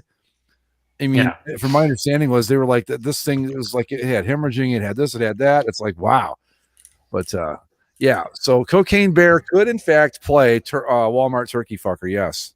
Okay. It's lining up right now. Okay, up next, Chimp Kiss tribute band taking on Alt-Right Andy. You've already said that the Chimp is killing it. Yeah, this was the biggest. Anybody that thinks the Chimp Conference is done, think again.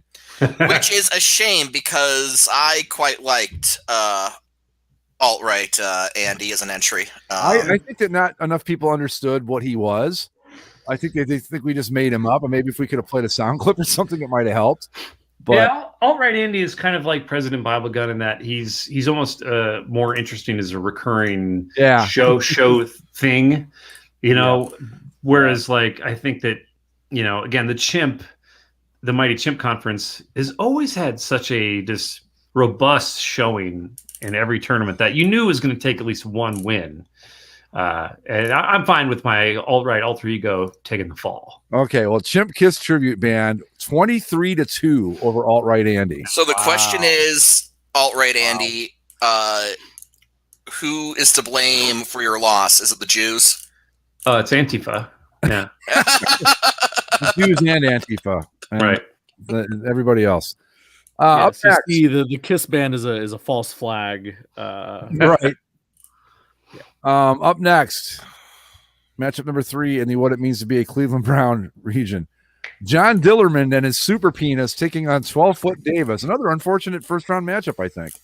I got it. Look, the Denmark penis show is disgusting and yet also just so intriguing, but I've got to go with 12-foot Davis. I got to rep my home country. 12-foot Davis, come on. Guys, anything? The 12-foot Davis is something people have to look up, Like I feel like it's not even really terribly interesting. It's weird and unique. But I feel like it has some show history though. We've discussed it. Right. But I do think just the initial I think it's the one time that we've talked about John Dillerman, I think was enough to I mean he's got a 12-foot prehensile penis. It's longer than it's as long as he wants it to be. Well, right, of course. Yeah. Extendable. Well, isn't he just living the male dream then? It's as long as he wants it to be. Exactly, Mike. That's why they made him a superhero. No, 12-foot Davis has got a great name, but you find out the story about him. He's just a guy that could do 12 feet of real estate without a measurement. That's all. I like him. That man is a Canadian folk hero, and I will not allow you to disparage him. I'm not disparaging him. I'm actually, if I had a vote, I would have voted for 12-foot Davis. But no, John Dillerman and his super penis wins pretty easily, 17-8, and he will take on the winner of the Planet Jattern, home of all the lost votes, taking on Made in Mexico Golden Trump Idol. Well, these are both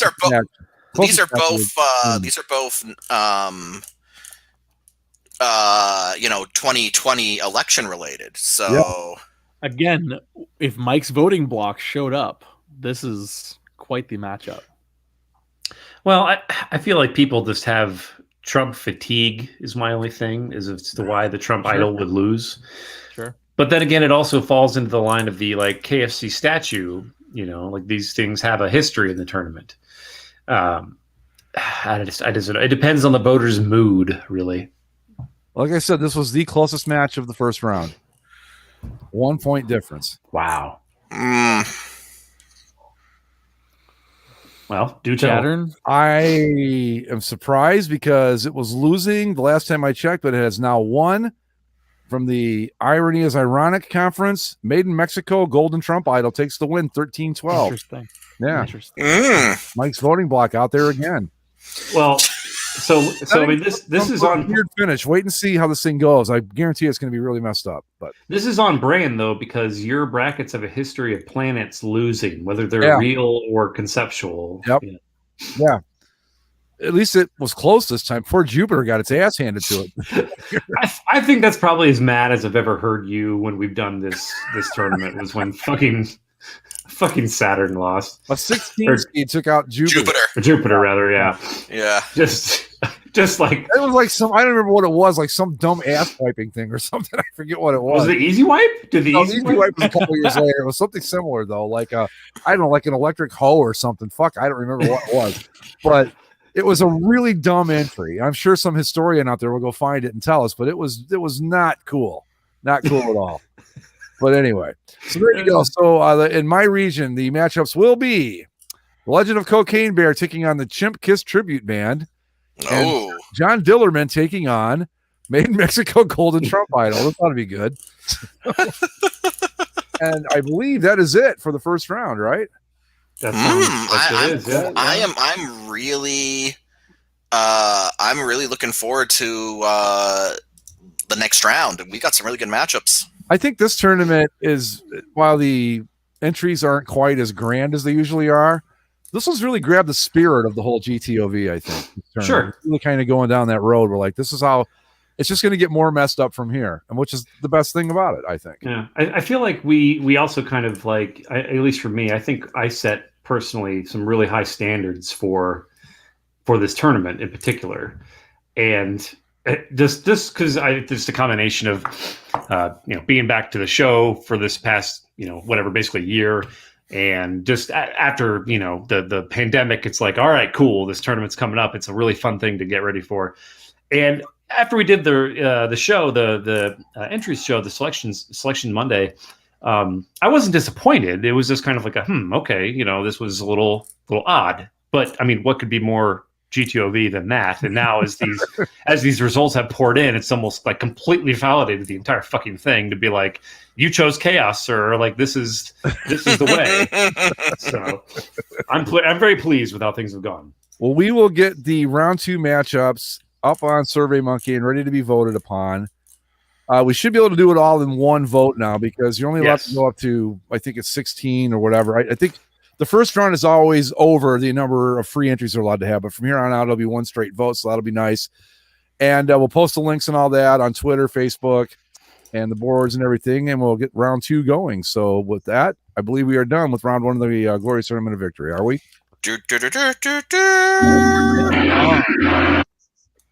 Oh, wait, I got this one too. All right, anyway.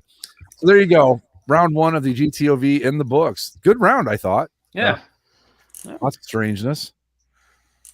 And, oh, wait, I didn't get to see the comments because I was on the SurveyMonkey page. Anything good? No. Not really. No, I think people just kind of observing. Speaking of utter disappointments and shocking results, I think I know where this is going. We have to talk about Deshaun Watson. Yeah. And what's been going on in Houston. I mean, it's not the most fun. It's definitely taking a right turn after the jolly goodness of the GTOV results. Hard right into a sex offender, probably. Watching his career unravel potentially. To be fair, none of this. The guy hasn't been in a courtroom. There hasn't been any sort of trial to secure his guilt and all that. But I mean, on the surface, he's had like between 12 and potentially over 20 lawsuits being brought against him from numerous different parties, essentially alleging that, and it happens. It's kind of the same, only with slight variations of he'll have masseuses or similar types of tradeswomen come to him, or he'll go to them for massages, and he'll basically be like, hey, massage my penis or put your fingers in my ass and things of that nature. And it's not the same as Robert Kraft. A lot of people can say, point to Robert Kraft and be like, oh, well, he was just some old man getting hand jobs and stuff like that. Well, Robert Kraft was going to like a well-known established, like, he was going to dedicated jerk-off shacks. Right. Like exactly. You want to get a hand job, go down to this, this place, and they'll give you the old number 2 or whatever. Whereas like Deshaun Watson will fly people to him in Houston to allegedly, massage my calves or do my lower body. And then he's like, here's my penis. Give that one a good massage. And if you don't, I'll fucking ruin you. And Again, we don't know what's true. We don't know what we can validate or not. But it looks really, really bad. Really, really, really bad so far. And yeah, it's been. I mean, I don't know what the record is in the NFL, but I got to think he's closing in on it for sexual harassment lawsuits. Yeah. I mean, this is what is he? 25, 26 years old, young guy. But the big conspiracy aspect of it that unfortunately has revealed itself during this whole thing is people are saying, like, would this be coming out if he wasn't, in the middle of this big dramatic holdout against Houston? I've got to be honest. Hasn't been famous for several years. I've got to be honest. I thought that when I saw this, I thought this is very curious timing. He doesn't want to be there anymore, and now all of a sudden, all this stuff's happening. But if this was one case, then sure, because this initially on the surface, I feel like the classic stereotypical flimsy lawsuit of this nature is Patrick Kane. This was probably like 6-7 years ago, where he was in the middle of just won the Stanley Cup and immediately had a sexual assault lawsuit put against him by was it the Wisconsin one? Partying in Wisconsin, or was that sounds Buffalo? Right. I don't remember. I think it was Buffalo, but anyway, it was one woman whose attorney brought all these allegations, and it looked really bad. But then suddenly the things got out about how the mother was manipulating this case the whole time, and essentially what it boiled down to was the mother of the person wanted to take advantage of the fact that her daughter slept with Patrick Kane and encouraged her to sue him for this to get a settlement. And then the lawyer dropped the case, and it looked really bad, but it went away. This, on the other hand, you have at least 12 women, if not more, and keeping a conspiracy together of this nature, right, especially when it's going to go to court and be a very high profile case, is very difficult. So on the surface, this looks like a very big thing that probably has too many common threads to necessarily be just a coincidence, a conspiracy against. Well, and to the other side of that might be that the lawyer, is it one lawyer presenting all these cases? Yes, because it's right now it's a civil lawsuit, right? So he may have saw the trade winds blowing and thought, I've got to get this done before they get rid of this guy, and he's in a different state, which makes it tougher. Sure. And all that. So, it could be a conspiracy. It could also be as simple as like, look, I've got to move on this because they may trade this guy any day now, especially now. And we need to get the shit filed while he's here and blah, blah, blah. I mean, I'm not a lawyer, but it's a possibility. It is a possibility. I'm not saying it's not. I mean, it's one of those, but I think what's really, we have to wait and see about if he goes on the commissioner's list or whatever. Yeah. Anybody thinking that Deshaun Watson is going to be traded in the next 2, 3, even 6 months, probably not going to happen. If anything, he won't. No, he's not going to play probably the entire 2021 season unless this gets completely dropped in the next 9 weeks. Yeah, which I don't see happening. I'm just surprised that I'm surprised because I hate to see this happen with any, with the women. I don't want that. I hate to see a great young athlete that might possibly turn out to be basically a fucking monster. I don't like to see that either. But it's just I've never seen a guy go from the hottest commodity in the NFL to this so quickly.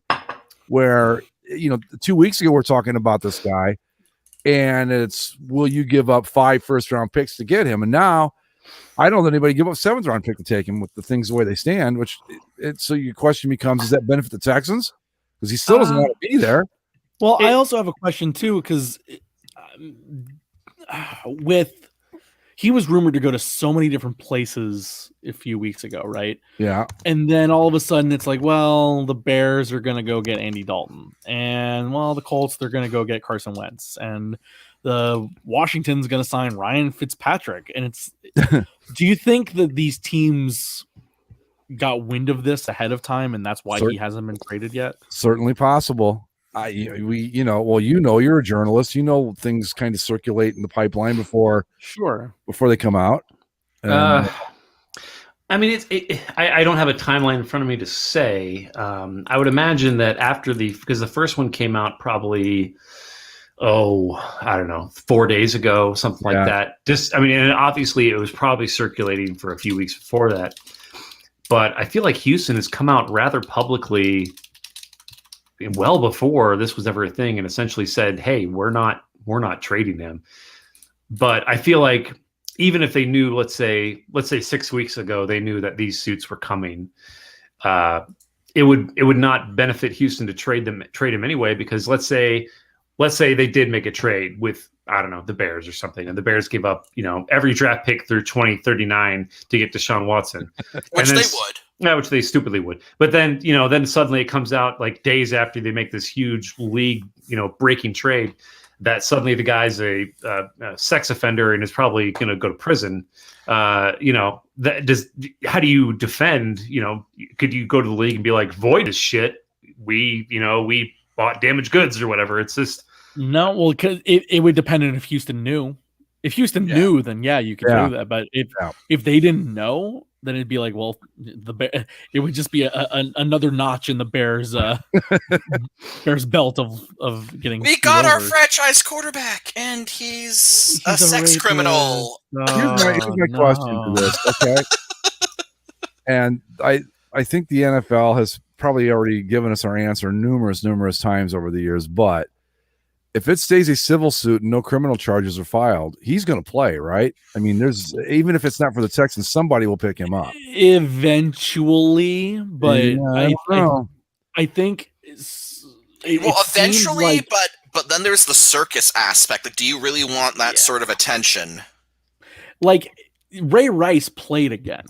Yeah, but Ray Rice, first off, wasn't in his prime when that shit happened. No, I understand, but what I'm saying is that he didn't play initially because they had to deal with all the court stuff, and he was still on the commissioner's list or whatever.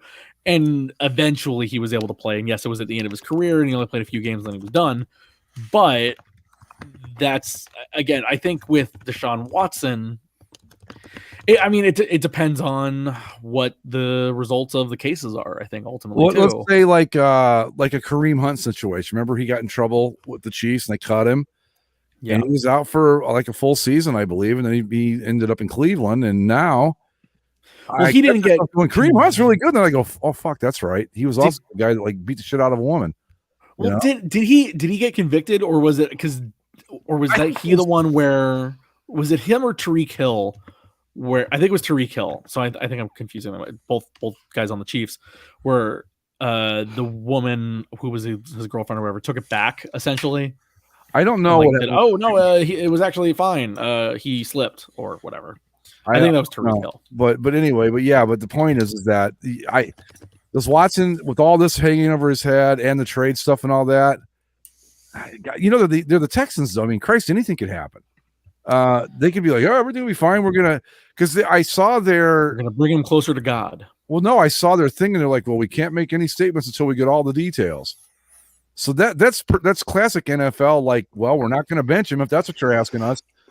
Right. Little speak basically. And I'm just curious to see how it's going to play out, because it's a bad look for anybody that. Yeah, I mean, take him. Like, especially it's not great too. Well, because he was doing this at massage parlors, and of course, this comes the week after what happened in Atlanta, right?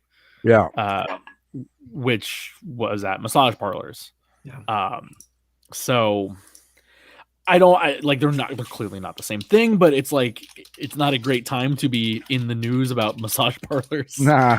I mean, it's never really a good time for it, but I mean, if Michael Vick, and I know it's different because obviously Michael Vick, he killed dogs, he violently killed dogs, and he went to prison for it. And, even though years later, I still think he's a piece of shit for what he did, but I mean, he served his time, I guess, and that was always the thing with Michael Vick, right? Is that as much as you hated him, and you could be like, oh, like, why is anyone giving this guy a second chance? Like, at the end of the day, it's like, he was found guilty. He served his debt to society. Yeah. He hasn't done anything illegal since getting out, by all accounts. So can you really deny this guy work?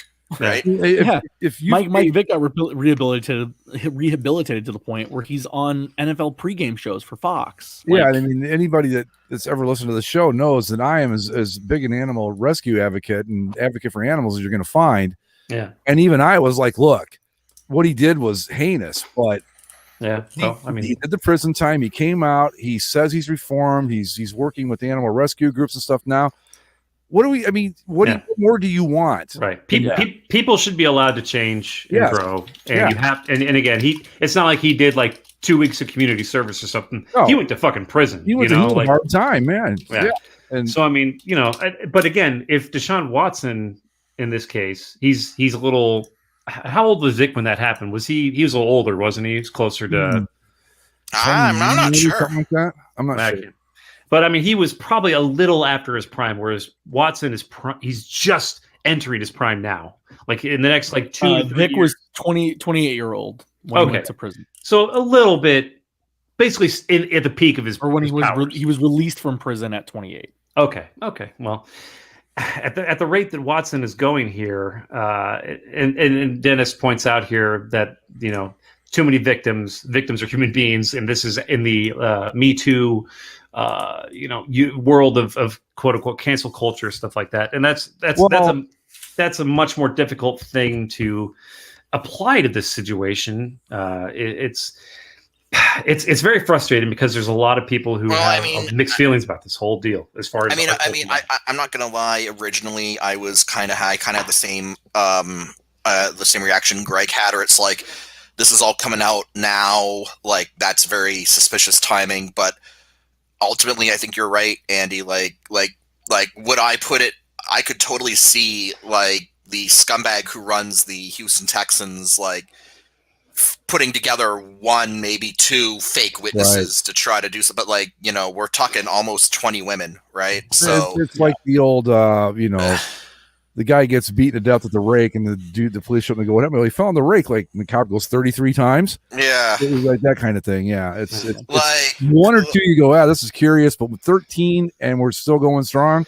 And then there's supposedly 10 or more. Like there's people that are coming out of the woodwork for this. And again, you have to give him the benefit of the doubt in terms of all we have is some tweets saying that he did these things. And I mean if you read through the I don't know, we'd call it not an affidavit, but I guess the statement provided by the attorney, it's pretty fucking damning. Like it is pretty unsettling to read. I mean, maybe I'm just affected by just because I was in Tampa when Jameis Winston had something similar to this. It wasn't over 10 women, but there was an Uber driver, and she accused Jameis Winston of groping her. And then, you had a lot of people coming out being like, oh, this is just a smear job. Jameis wasn't even taking an Uber that night. He's got an alibi that's rock solid. And then everyone was jumping over themselves to defend him. And then it came out that the alibi had holes in it, he was in the Uber that night and he basically did what he was accused of doing. So when that happens, it become when you have that, it becomes very hard to not at least take this seriously. But then again, as much as you want to talk about cancel culture, Me Too, and as much as you want to say believe the women, at the end of the day, the justice system that we have in our society is predicated on innocent until proven guilty. So ultimately, I think I don't think this is a conspiracy necessarily, but I'm willing. I'm just going to wait until the trial starts and see what evidence is put forward. I do not that Deshaun Watson has been overly talkative over the last several months, with any of this offseason stuff. He hasn't made any sort of statements, has he? Nothing yet. When the first suit came out, he said that he always treats women. I'm paraphrasing, obviously, but it essentially said that I treat women with respect at all times, and I'm looking forward to clearing my name. Yeah, it's just typical boilerplate denial. Sure. Yeah, I don't know. But I don't want to come down on either side. I think ultimately, if you want to ask the question, is he going to play football again? I think he probably will. Oh, absolutely. Yeah. I don't think there's any question about that. It's the only way he wouldn't is if he just says, you know what, I'm tired of, I got screwed around in Houston and I had to deal with all this stuff with this court case. I just don't want to be in the public eye anymore, and I just want to go home. Like I could see that as like a another thing too is that these are all civil suits, right? They're not criminal. Civil, correct. There's at least 12 separate civil trials coming up now. Those are easier to get the win in, but they don't carry the same weight as a criminal conviction. Oh my God, Greg breaking down the upcoming trial like it's an NFL pregame. It's easy to get the win in these, but I'm not letting that week of law school go to waste. I'm telling you.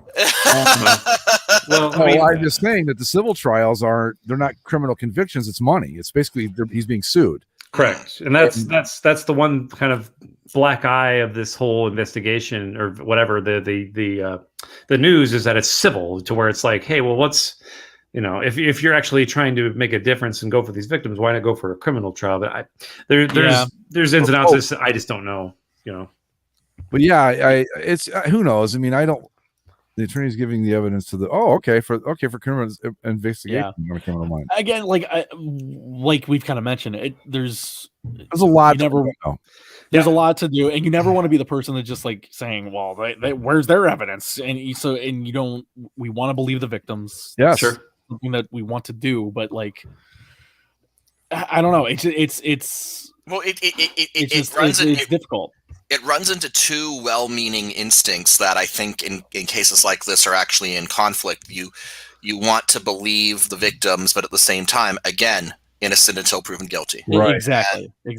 And that's kind of where, like, when people complain about cancel culture or the Me Too movement, there are certainly plenty of evidence, or not evidence, but examples of where things get taken too far. And it's like, and it does end up where it was a made up story. I mean, I just got to ask, are people calling this cancel culture? Because there's nothing cancel culture about this. No, but I'm just saying, like, it's all very much tied into the whole social media kind of sphere, I guess.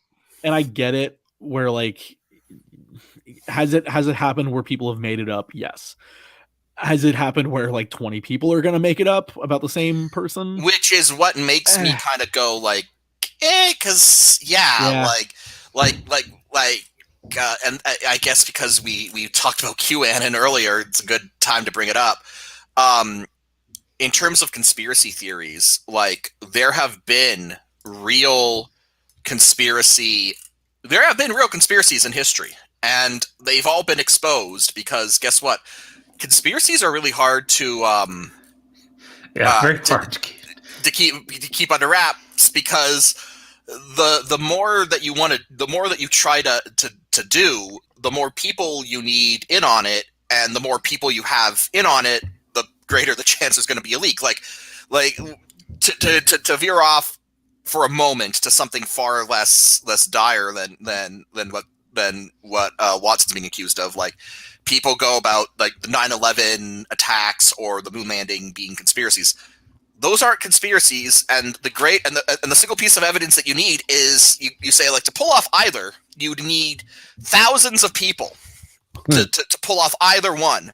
And the fact that like no one has come forth saying I was in on it and here's the proof tells me that those weren't conspiracies. And 9/11 was in fact an attack by Al Qaeda, and we really did go to the moon. Like, because. Well, let's be clear about one thing, though. Okay, I forgot. I had a perfect joke set up, and I fucking forgot what I was going to say. Well, that's her. But my point is that I remember now. Let's be clear on one thing, though. We all know the world is actually flat. Well, the world is flat. Yes. But if we circle back around, that ice wall. If we circle back around to Deshaun Watson, like, if the world is flat, why can't I see New York from my house? Like. The 13 women and count, like 13 women and counting, like if this was all a ruse, someone, if they didn't leak it now, they are going too soon.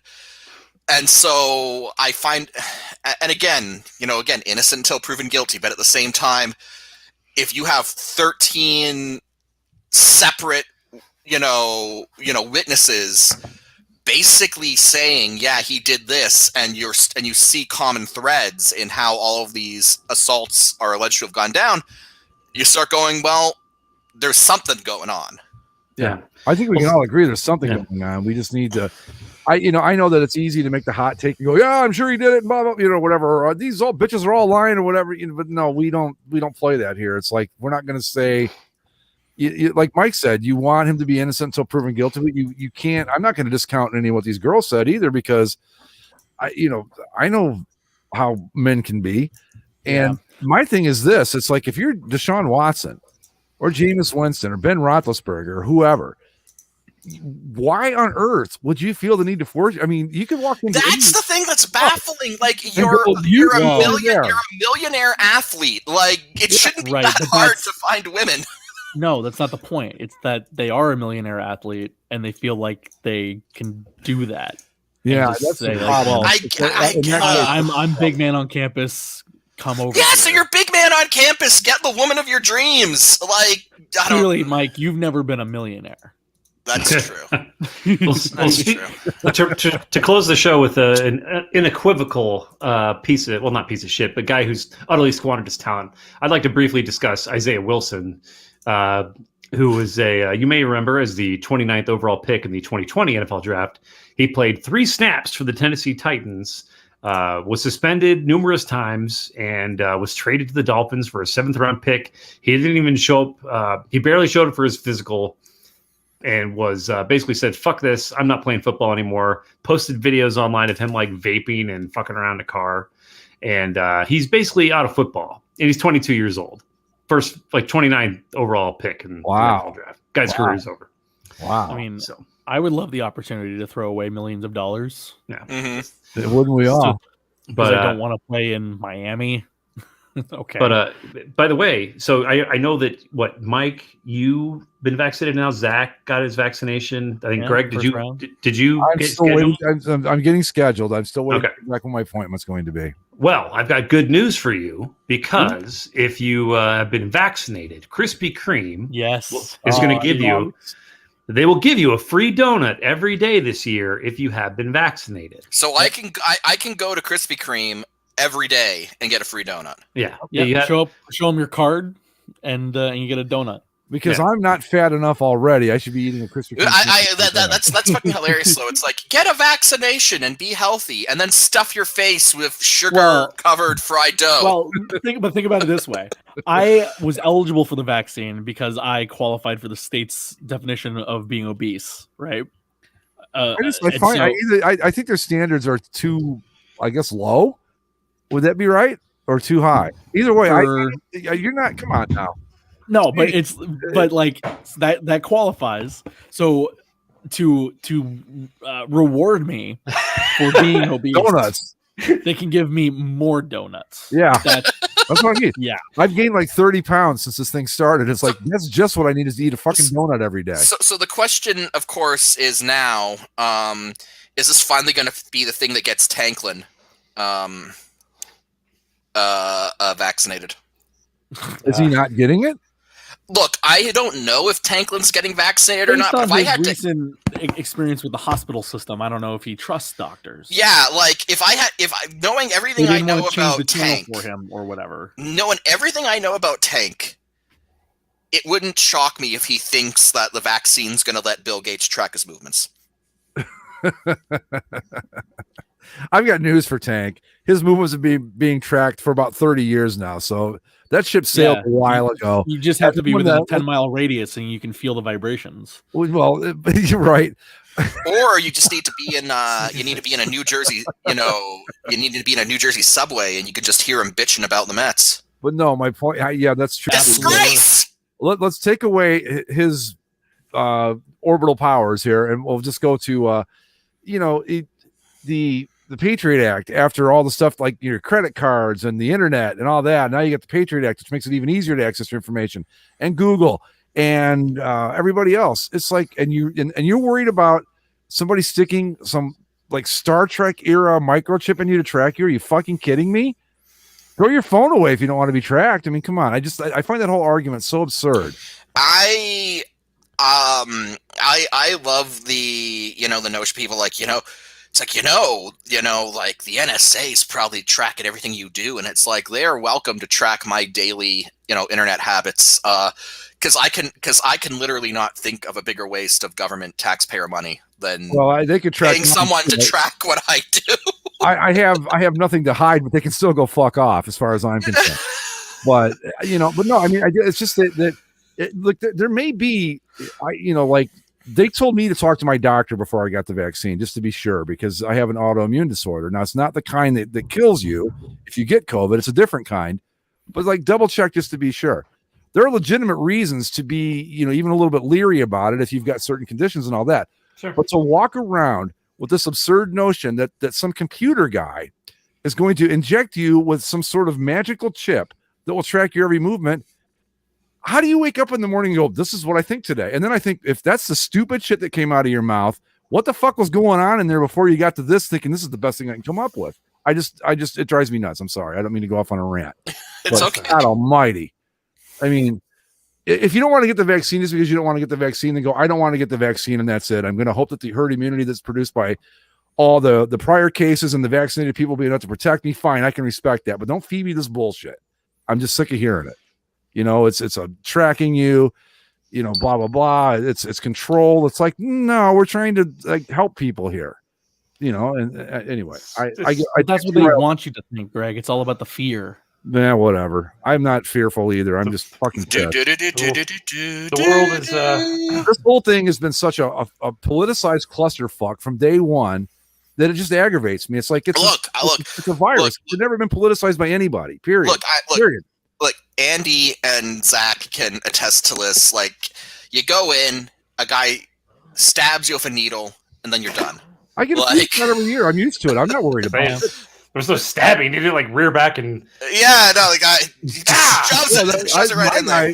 My guy gets about 20 feet away and puts a little target on my arm and throws it at me. But honestly, I barely noticed that they even did it. Yeah, I have a fear of needles, and so I was like wincing, and then it was just like, oh. Well, see, shots don't bother me at all. I can't give blood. Like, I can do it, but I can't look at it. But to give me a shot, I'm like, yeah, whatever, go for it. The ladies kept talking to me and telling me what I should do, and do I have this, do I have that, blah blah blah.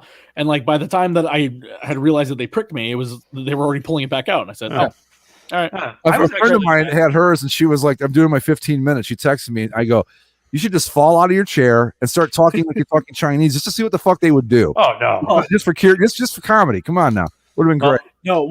So what happened to me is, like I said, I've been dealing with the sciatica, so walking is a little bit difficult. I didn't realize that we crippled that poor bastard. Well, no. What happened? I didn't realize that I could have just gone through the drive-through line if I just told one of the people that were waving us through the parking lot. So I had to get out of my car and walk a bit, and it was more than I had in a little while, and I really had to push myself because my leg was hurting and my back was tightening up. And so by the time I got to the table, I was already sweating, and they're like, "You all right?" And I'm like, "Yeah, I'm fine. Just my leg hurts and I can't walk, but I don't have symptoms." I'm like, "Okay, you sure?" I'm like, "Huh? Yep, totally." So they give me the thing. So I'm still my body is still catching up to cool me down. So I'm sitting in the observation area sweating and I had 2 or 3 people walk by and be like, "Sir, are you fine?" And I was like, "Yeah, I'm sweating because of the medical condition that brought me in here to be eligible for the shot," is what happened. What you just see what I would do is I'd go in wearing a MAGA hat. And then you get the shot, and then afterwards you go I don't know what just happened, but now I'm thinking Joe Biden has some good ideas. Yeah, it's a lot of fun you could have if you had the nerve to do it. And the other thing was when I went to where I was supposed to sit, all the folding chairs were taken, so I had to go sit on one of the cots they had laid out for people that were having really bad. So I'm just sitting there on the edge of the cot, and someone's like, "Oh, are you okay?" I'm like, "Yeah, no, perfectly fine. Just." You should have said something like, I haven't shot up since yesterday. I'm getting a little antsy. I need a fix. Something like that. Right. She's like, well, normally people sitting up that are on the cots are, they need to lay down because they're feeling really bad. I'm like, oh no, I'm just fat and can't walk. That's all. That's my problem. I was actually lucky enough to have my injection done by Hillary Clinton herself, and it was actually very convenient. Did she tell you anything about the emails? No, I want to no. know. Did she rub your leg while she was giving it to you? No. She's very professional. But that's too bad. Was it in the pizza store, or did you go around back? It was just a nice coincidence. We were both in town to pick up our adrenochrome, so she was just getting her shot and getting her adrenochrome. I had my adrenochrome, and so it's like, oh, okay. I'd be honored if you gave me my injection. And now, I'm a little bit more, liberal than I was when I left, and I suddenly, want to go. Oh no, Hillary makes you more moderate, man. Come on now. See, I was with you until you said that. I don't believe that now. I'm sorry. Whatever. Anyway. So the question now is, what do you think of the deep state controlling the citizenry, Andy? I don't know. I don't give a shit about the joke anymore. Let's just end the show. Right. Well, no, on this one. Yeah. Did none of you guys had like any sort of after effects? Did you besides the? I felt like shit. Oh yeah, no, that's right. That's right. You did. Yeah. After the second shot, I felt terrible. I felt a bit lethargic the second the day after. Your second shot. Well, I haven't had. Well, from what I've heard some people say, "Oh, I was knocked out after the first shot." I've heard some people say first shot was a breeze. I was knocked out after the second shot. My personal experience is, I got the first shot, and then like the day after, I was feeling lethargic, but not too bad, and then I kind of got over it. So yeah, same. Like Dennis, I got the shot of Pfizer, and I mean, besides like that day, I felt like the soreness because they stuck a needle in my arm. Yeah, yeah. And I like maybe a slight headache, but a glass of water took that away, and man, it was a little. Well, I know like one of the side effects, you might have a sore arm. It's like getting a shot basically. Then right, all other shots. Right. No, I liked texting all my friends to just say I've been shot. with the first round of vaccine presented by Pfizer. There have been a couple of independent studies out now, one from Pfizer and one from an independent group, that say that they're thinking that the first Pfizer shot is 93% effective, and it may be coming to a point where they may be able to start like, okay, we don't need to do 2 anymore, we'll just double up, and that would really help a lot, I think. Yeah, the second one's more of like a booster. Yeah, I'm kind of holding out. I'm kind of like eyeballing that second shot because it's like, I don't know. I feel like I got lucky. Like first shot didn't have very many side effects, but now I'm like, oh, that just means I'm going to get the second shot and I'm going to be on death's door for the next 2 days. Maybe not. I'm just eyeing April 9th is, I get the second one, and then I can, what is it? You need to wait like 2 weeks. Two weeks. Like for fully in your effective. system. But yeah, Right. once it's in your system, it starts working. Either way, mid-April, I'm just going to go dive into the biggest crowd of people I can find and just be like, start waving your card. You just start waving your card around. No, he's going to find the wrong. Just dive into a crowd of people, wave my card around, and say, "Give this man a donut." You kick down the Krispy Kreme door, being like, "I got 2 shots, 2 donuts, please." Anyway, all right, guys. 2 shots, 2 donuts, huh? Let's put it into this thing. Maybe a chicken sandwich if I go across the street. What can I get for this? Start pitting them against each other. Be like, "Hey, Krispy Kreme's going to give me a donut. What are you going to give me, McDonald's?" I like the fact that, I mean, I don't think the donuts for a year are the best idea, but maybe like you get a free dozen donuts for that day if you show up with your card. That's probably not. Well, you get 1 donut. Yeah, but what I'm saying is, no, you get a donut. You bring it home. You bring it home. You freeze it. Go back the next day. Get a donut, and then after 12 days, you will have your dozen. You eat every day. You go get your donut, eat 1,000 calories on top of what you're already eating, and the next thing you know, you're rolling in there by 6 months because you can't walk anymore, or you've got diabetes so bad. But hold on, how many days are left in 2021? Let's find this out. All right, now see, we've gone down this rabbit hole. For those of you still listening, thanks for hanging in there with us. Yeah, eventually you can just bring in your receipt for your insulin into Krispy Kreme. Okay, wait. No, that's not correct. Anyway, my point is, I like it. I don't like incentivizing it. Like, they're encouraging kids to take tests in college so they keep the case numbers up, because that's. Well, I mean, there's Book It, right, where you just bribe children with pizza.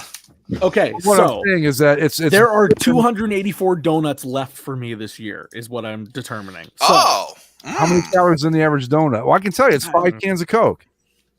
So that because what's his face, SF Giants put that in the other Discord. There you go. That's 23 dozen donuts, roughly. Ooh.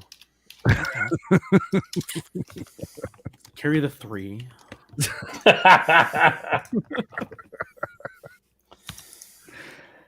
Yeah, here we are. Now we're doing some serious. We're doing math. We're doing some serious batting right now. We've got 4 liberal arts people doing math, so I'm sure this will work out well. Yeah, that's the real bum rap about being a sports journalist. I was told there'd be no math. There is much more math than I wanted. Okay, so let's. What year is that calculator from, Greg? I know. It was a sound effect. That's based on my limited shitty math skills. I've deduced that there are roughly 6,000 calories in. No, that's not right. 6,000 carbs.